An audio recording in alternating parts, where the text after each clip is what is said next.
It is illegal to come to Canada by this way. You have to report yourself to customs. It's about 10 kilometers from here. If you cross by here, you're going to be arrested by a police officer. Most of them know they will be arrested. And that's a scary thing, I think, for anybody to do under any circumstances. But if you consider that many of these people are actually asylum seekers who themselves may have experienced all forms of repression, persecution in their home countries. They may have been imprisoned, tortured. That for them to take such a step is particularly difficult and frightening because of their past experiences. Okay, you're under arrest for crossing the border and raiding. I know some of them are still documented, but they're fearful of remaining in the U.S. Some are not documented, their visas have run out, and so they feel that they would have a better chance if they went to Canada. Because of the political climate after the election, immigrants felt that they were no longer welcome in the United States. What the Trump administration has done, according to my understanding, is to expand measures that were already in place. The numbers of people being picked up, undocumented people being picked up and going through these expedited removal procedures has considerably expanded. People are seeing people disappearing, people being arrested, and they themselves are fearful for their own situation. So their only option, as they see it, is to come to Canada and seek asylum there. Most of them come by Greyhound bus through New York City.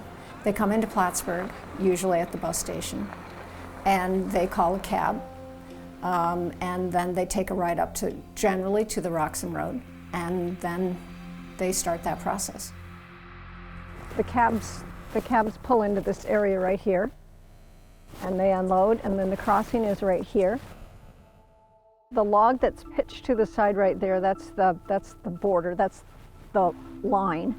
And if any of us cross there, we will be arrested, because this is an irregular border crossing. You can't cross the log. You cannot pass the log. It is such a difficult situation that when they climb out of that taxi, all they want to do is run across the border.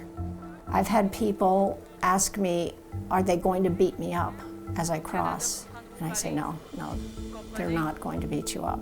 But they're very, very fearful, so the last thing on their mind is to tell someone their story.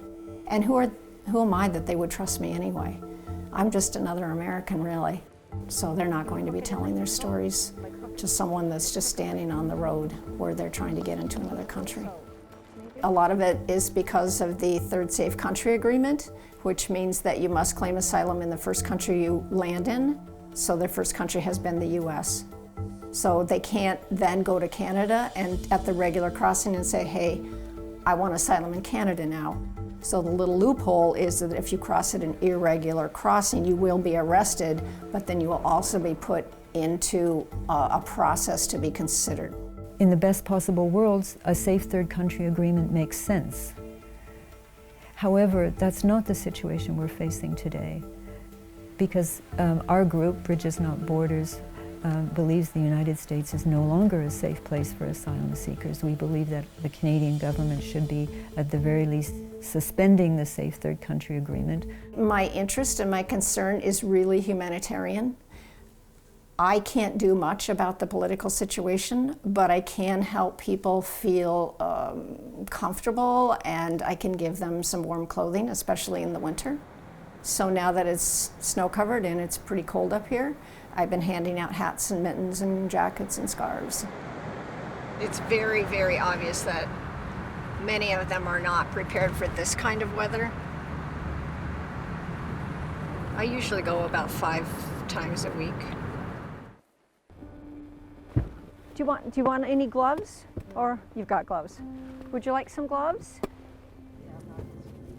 You've got gloves, you've got gloves, you need gloves.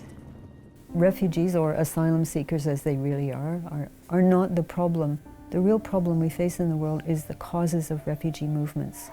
If you look at what's happening right now in Yemen or Syria or South Sudan, places where terrible armed conflicts are taking place, It's those factors that are pushing people out of their own countries and trying to seek protection elsewhere that are the real problem, not the refugees and asylum seekers themselves. Titi, can you pull this? Can you just pull this? The one woman had brought just everything that she owned, and that's why we were struggling with the bags, because once they cross, they cannot come back and get a bag. Fortunately, the police officer allowed us to drag the bags right to the line. We have to leave it right there.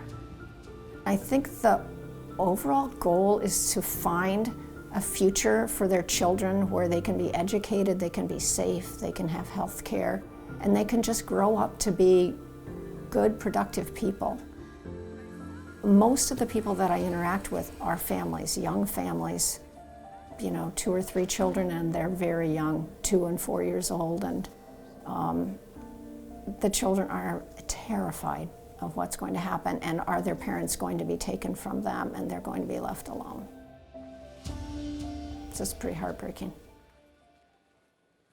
Do you get used to No, this? no. No, I don't think I would ever get used to this. No. It's too hard. It's hard because you don't really know what's going to happen to them, but they've made their minds up and it's their decision, so no, I could never get used to this.